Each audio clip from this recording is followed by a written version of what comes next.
A paz do Senhor, meus queridos irmãos, tudo bem com você? Seja muito bem-vindo, você que já nos acompanha ou você que está chegando agora ao nosso canal EBD, Palavra de Vida para você. Eu sou o professor Edson e juntos nós estamos estudando neste primeiro trimestre, aqui pela classe dos adultos, a revista da Escola Dominical que tem como tema a Santíssima Trindade, o Deus único revelado em três pessoas eternas, amém? Nesta oportunidade estaremos estudando a lição de número 7, lembrando aos irmãos que as 6 lições anteriores, elas estão postadas aqui no nosso canal em uma playlist chamada Trindade. Então, se você perdeu alguma lição, você pode estar voltando lá, acessando aqui o nosso canal. Se não é inscrito, se inscreva. O único objetivo que nós temos aqui para este canal é que a palavra do Senhor, o amor do nosso Deus Pai, ele seja divulgado a quantas pessoas você puder transmitir, repassar essa videoaula aqui, amém? Nós estaremos estudando para o dia 15 de fevereiro, então, de 2026, o seguinte tema aqui na lição de número 7,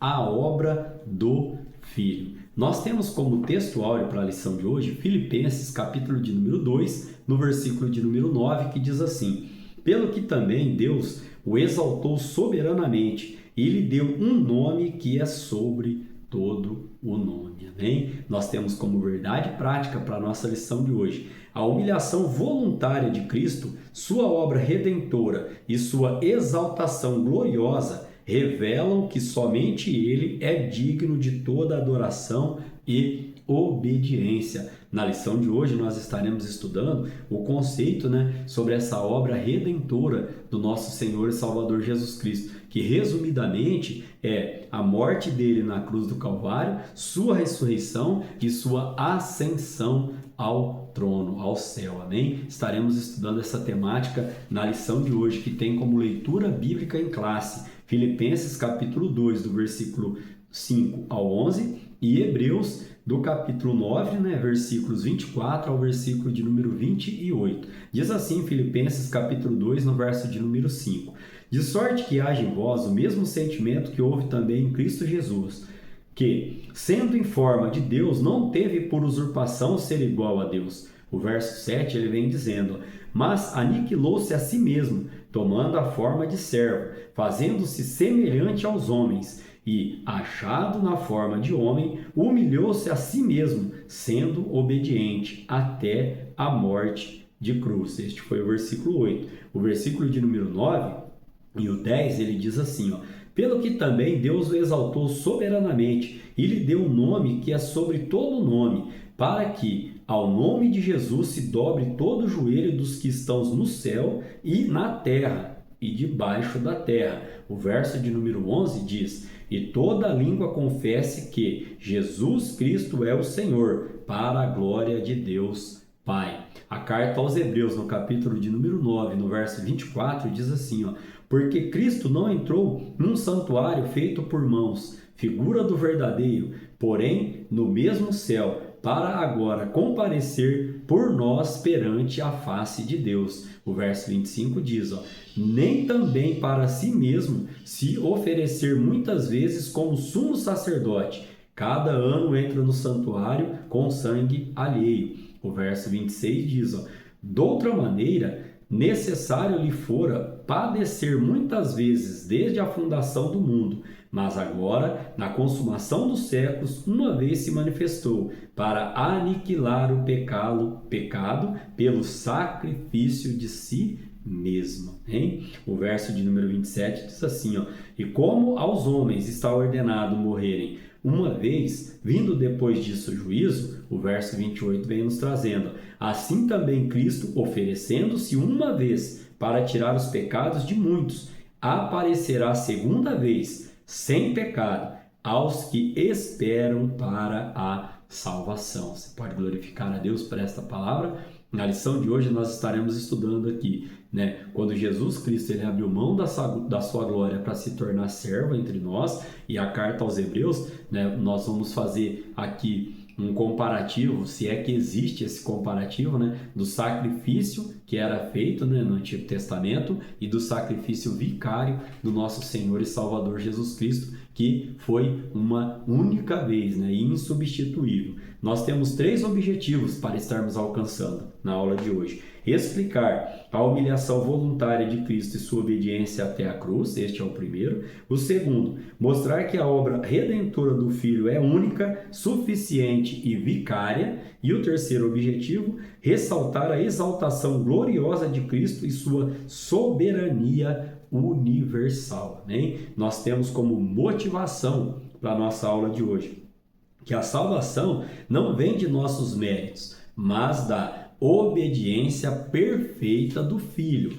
Ou seja, irmãos, essa verdade deve nos inspirar a viver em santidade, submissão e expectativa do seu retorno, amém? Para estarmos alcançando esses objetivos, sendo motivados, né, nessa aula de hoje, nós temos aqui 3 tópicos para estarmos estudando. O primeiro, a humilhação voluntária do Filho. O segundo tópico, nós estaremos estudando sobre a obra redentora do Filho, como eu comentei com os irmãos lá no início da aula bem sucintamente. Aqui nesse tópico a gente vai detalhar um pouco mais. E o terceiro tópico, a exaltação gloriosa do Filho, amém? Os tópicos da nossa lição, como os irmãos sabem, eles são compostos, né, por 3 subtópicos, né? Então nós estaremos aqui adentrando a esses subtópicos. Já na introdução da nossa aula de hoje, irmãos, nós estaremos vendo então nesta lição apresentar a profundidade da obra do Filho em 3 dimensões. Quais são essas dimensões? Sua humilhação, sua redenção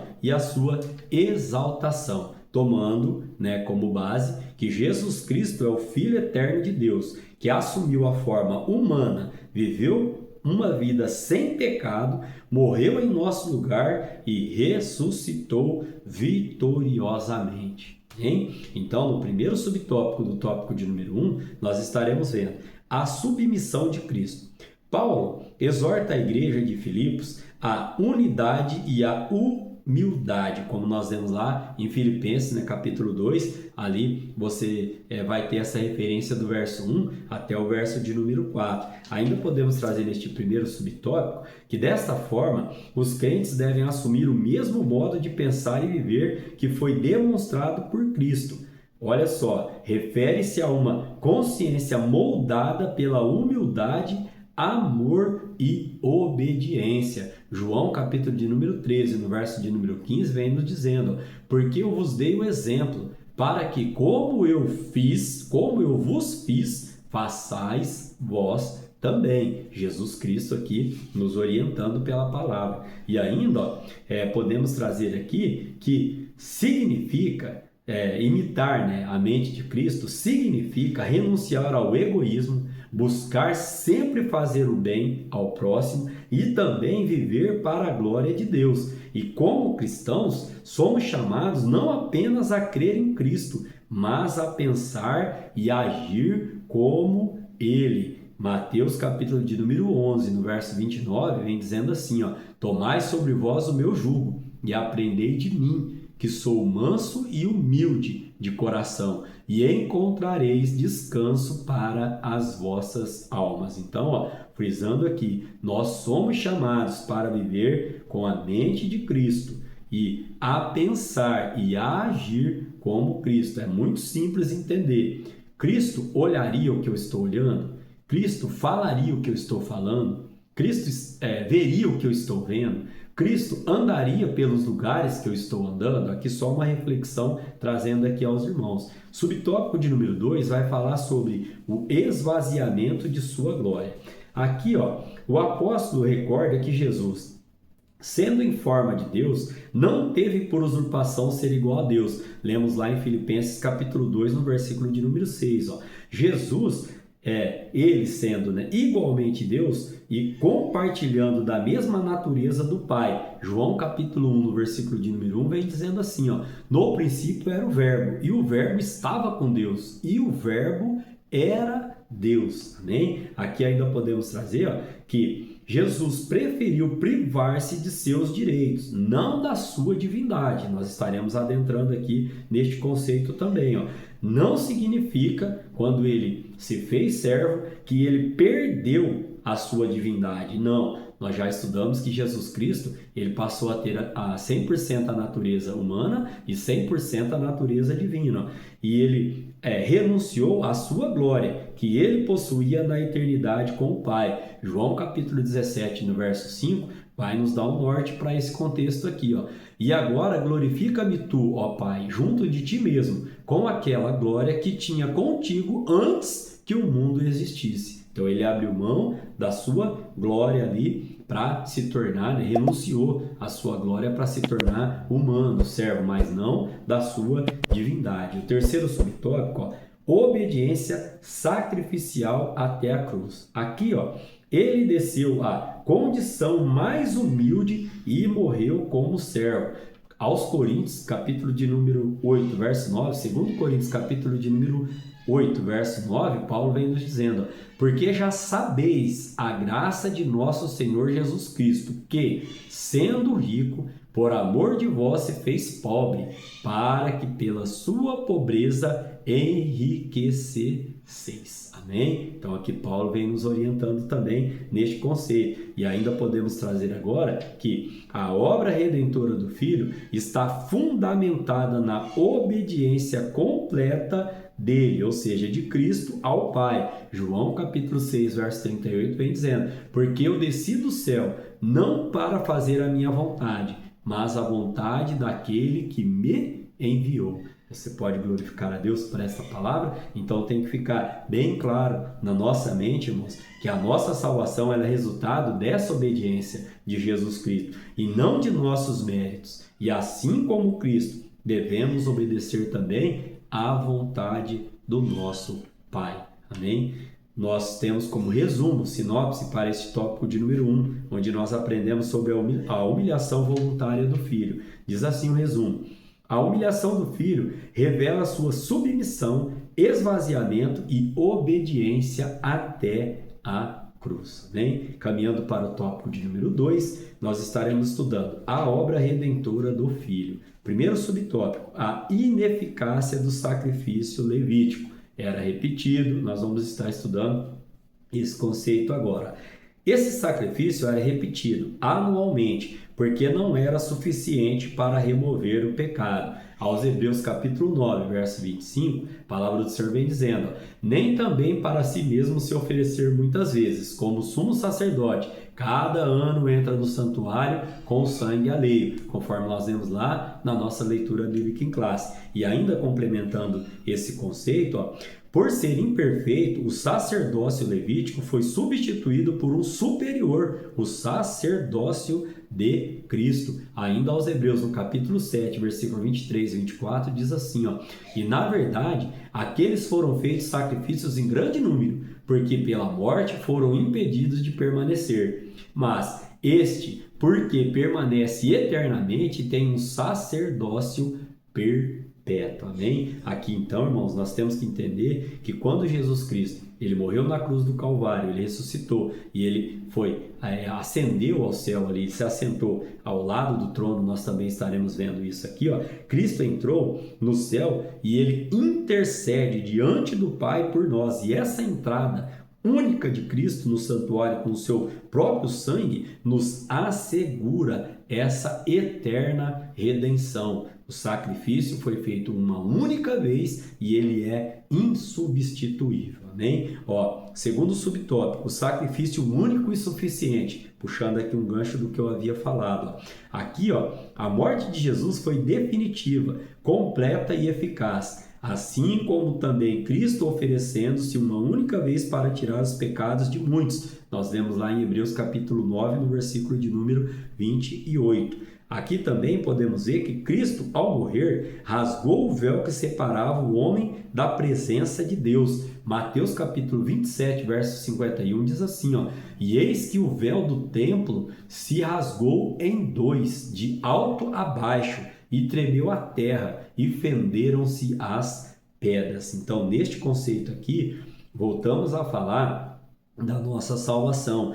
Não é por causa dos méritos ou rituais, mas ela é plena e gratuita, alcançada pela fé na obra consumada de Jesus Cristo. E não há outra maneira para nós encontrarmos a nossa salvação. Não existe outro meio, nenhuma outra oferta e nem em outro nome algum. Atos capítulo 4, versículo de número 12, vem dizendo assim, ó: e em nenhum outro há salvação, porque também debaixo do céu nenhum outro nome há dado entre os homens, pelo qual devamos ser salvos. Então, volto a frisar aqui, não é por outro meio, não é placa de igreja, não é religião, é pela morte, é pela obra redentora de Jesus Cristo, é pela sua morte na cruz do Calvário, pela sua ressurreição e pela sua ascensão aos céus, intercedendo por nós diante do Pai.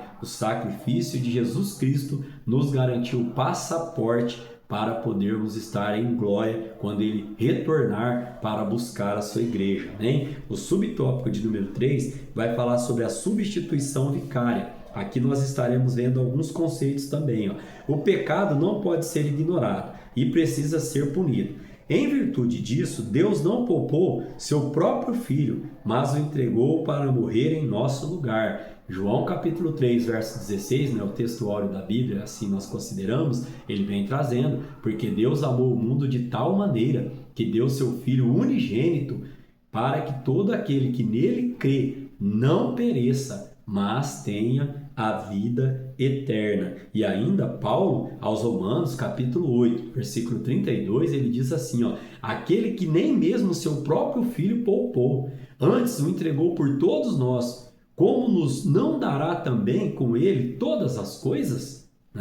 E ainda, irmãos, nesse conceito, nós podemos trazer que podemos ser gratos a Deus em adoração, devemos viver para Cristo que por nós morreu. Paulo, aos 2 Coríntios, capítulo de número 5, no verso 15, ele diz assim, e ele morreu por todos, para que os que vivem não vivam mais para si, mas para aquele que por eles morreu e ressuscitou. Então aqui podemos trazer o resumo deste subtópico aqui, dizendo aos irmãos que em Cristo, o Cordeiro de Deus, a substituição, ela foi o que? Perfeita e definitiva. Amém? Nós temos como resumo para este tópico, onde nós aprendemos sobre a obra redentora do Filho. O resumo diz assim, a obra redentora de Cristo é única, suficiente e vicária, garantindo nossa salvação. Amém? O tópico de número 3, estaremos estudando a exaltação gloriosa do Filho. Aqui no primeiro subtópico, recebido à destra do Pai. Após sua humilhação voluntária, o Filho foi entronizado nos céus com glória eterna. Filipenses capítulo 2, verso 9, que nós lemos lá na leitura bíblica em classe, vai nos dizer, pelo que também Deus o exaltou soberanamente. E essa exaltação de Cristo está ligada à sua obediência perfeita, conforme nós lemos em Filipenses capítulo 2, no versículo de número 8. Então, Cristo não apenas voltou para o céu, ele assentou-se no trono. Apocalipse, capítulo de número 3, no verso 21, diz assim, ao que vencer, lhe concederei que se assente comigo no meu trono. Então, ele se assentou no trono, assim como eu venci e me assentei com meu Pai no seu trono. Bem? Então, neste conceito ainda, a sua exaltação garante nosso acesso à presença de Deus. Ele intercede por nós. Romanos capítulo 8, verso 34 diz assim, quem é que condena? Pois é Cristo quem morreu, ou antes quem ressuscitou dentre os mortos, o qual está à direita de Deus e o que também intercede por nós. Então ele está sentado no trono, intercedendo por nós, e ele reina como Rei dos Reis. Apocalipse capítulo 19, verso 16 diz assim, e no manto e na sua coxa tem escrito este nome, Rei dos Reis e Senhor dos Senhores. Você pode glorificar a Deus por esta palavra. Caminhando aqui para o segundo subtópico, nós temos um nome acima de todo o nome. Cristo recebeu do Pai um nome que é sobre todo nome. Nós já lemos lá em Filipenses capítulo 2, verso 9. E na Bíblia, o nome carrega o sentido de caráter e autoridade. Nós nos recordamos agora de um personagem bíblico que nasceu, quando ele nasceu, deram o nome dele de Melib Baal, significava, filho do guerreiro, aquele que luta, aquele que guerreia. E aí esse menino ele vem sofrer um trauma, ele fica aleijado, e quando ele sofre esse trauma, esse aleijado, a sua ama o deixa cair, ele vai passar a habitar em uma cidade chamada Lodebar, terra do esquecimento. E lá, esse menino passa a se chamar Mefibosete, que significa boca da vergonha. Então, o nome ele sempre tinha um significado, quando ele era colocado ali. Por exemplo, o nome Icabô, de 2 Samuel, significa, e a glória se foi de Israel. Então, os nomes, eles tinham este significado. E aqui nesse contexto aqui, dessa forma, dizer que Cristo recebeu o nome sobre excelente, a Escritura afirma que nenhuma autoridade, seja visível ou invisível, se compara ao seu poder e posição.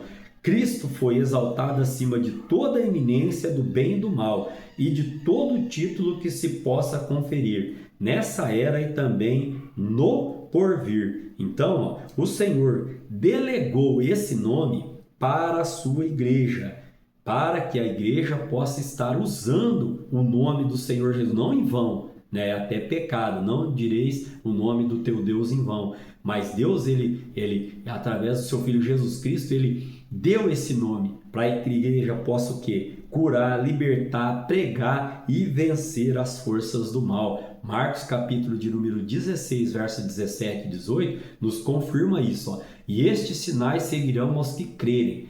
Em meu nome expulsarão os demônios, falarão novas línguas, pegarão nas serpentes, e se beberem alguma coisa mortífera, não lhes fará dano algum, e porão as mãos sobre os enfermos e sararão. Amém? Glória seja dada ao nome do nosso Deus. O terceiro subtópico vem trazendo soberania universal e retorno triunfal. Aqui, a Escritura revela que todas as criaturas se curvarão diante do nome de Jesus. Filipenses capítulo 2, no verso de número 10, que nós fizemos menção da nossa leitura bíblica em classe no início da aula. A confissão universal de que Jesus Cristo é o Senhor se dará de duas maneiras. A primeira, voluntária, e a segunda, compulsória. Vamos entender a voluntária. Por aqueles que creem e servem a Jesus como Salvador. Aos Romanos, Paulo escreve no capítulo 10, verso 9 e 10, a saber, se com a tua boca confessares ao Senhor Jesus, e em teu coração creres que Deus o ressuscitou dentre os mortos, serás salvo. Visto que com o coração se crê para a justiça, e com a boca se faz confissão para a salvação. Amém? E como será da forma compulsória? Por aqueles que o rejeitaram, mas que o reconheceram em juízo. Paulo aos Romanos, capítulo 14, no verso 11, ele diz, porque está escrito, como eu vivo, diz o Senhor, que todo joelho se dobrará a mim e toda a língua confessará a Deus. Amém? Então, neste conceito aqui, nós ainda temos que trazer aos irmãos que aos hebreus completa a visão escatológica, ou seja, estudo das coisas futuras, de soberania de Cristo, afirmando que ele voltará para levar para si os que o esperam. Você está aguardando a volta do nosso Senhor e Salvador Jesus Cristo? Pode dizer um amém? Glória a Deus. Aqui então, essa vinda será em glória, poder e juízo. Sua glória será reconhecida por todos, para a salvação ou para a condenação. É aqui, meus queridos, minhas queridas, que nós decidimos se nós iremos passar a nossa eternidade com Jesus Cristo na glória ou se nós iremos para a condenação. Se você ainda não aceitou Jesus Cristo, procure uma igreja mais próxima da sua casa, faça a confissão mesmo que dentro do seu quarto, se acerte com Jesus Cristo, faça essa aliança com Jesus Cristo, declare que Ele é o seu único e fiel, suficiente Salvador. Eu gosto sempre de frisar que Jesus Cristo ele só é Senhor daquele que o aceita como Salvador, e Ele só é Salvador daquele que já o aceitou como seu Senhor. Amém? Caminhando aqui então agora para o resumo deste tópico de número 3, onde nós aprendemos sobre a exaltação gloriosa do Filho, nós temos a exaltação gloriosa de Cristo manifesta sua soberania universal e assegura o triunfo final da igreja. Caminhando para a conclusão da nossa lição de hoje. Nós aprendemos na lição de hoje, então, que a obra do Filho ela é completa, suficiente e gloriosa. Foi da humilhação à exaltação. Também vimos que Jesus se humilhou para nos salvar, ou seja, ele se ofereceu em sacrifício vicário para nos redimir e ele foi exaltado para governar eternamente. E também aprendemos que nós somos chamados a viver em comunhão com essa verdade, aguardando o seu retorno, o retorno do nosso Senhor e do nosso Salvador. Que Deus em Cristo Jesus continue falando ao seu coração, que Deus em Cristo Jesus continue abençoando a sua vida, a sua família, o seu trabalho e o seu ministério. Querendo Deus, estaremos aqui para estudar a lição de número 8, que terá como tema o Deus Espírito Santo. Amém?